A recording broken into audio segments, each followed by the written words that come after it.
Hey there, Hung here, and welcome back to AI in Testing Coach. Yesterday on Horizon, I covered Functionize Studio and how they call their agents adversarial. That isn't marketing, that is a term with technical meaning. Today I want to talk about why adversarial is the right direction and why most teams are doing the exact opposite.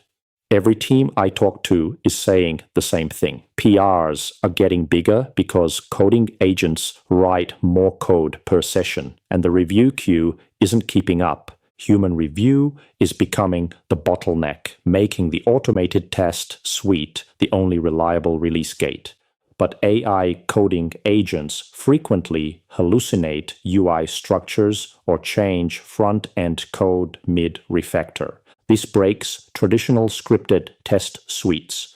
QA team I talk to report spending the majority of their time just fixing broken CSS selectors, a maintenance treadmill that yields zero new test coverage. The trap most teams fall into is using AI just to heal those selectors faster, basically a faster typist for a broken paradigm. What they're missing is that agentic AI can understand a global objective and navigate an application visually, making the structural selectors irrelevant entirely. Instead of telling a test how to click a specific DOM element, you decouple the business rule from the execution mechanics. You deploy an autonomous agent that watches the live application run, builds tests against it, and repairs them as the app changes, independent of the underlying code.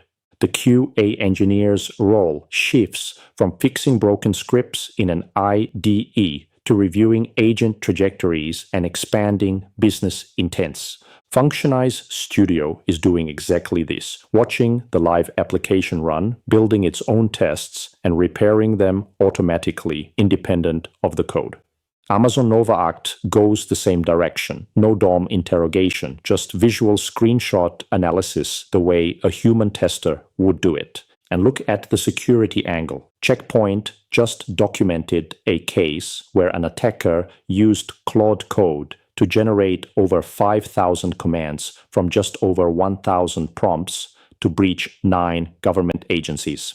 If a threat actor is navigating the app like an agent, not following a script, not following a predictable path, your rigid automated scripts will never catch that behavior. An intent-based test that validates trajectory, not fixed steps, is the only architecture that has a chance of catching behavior that was never scripted.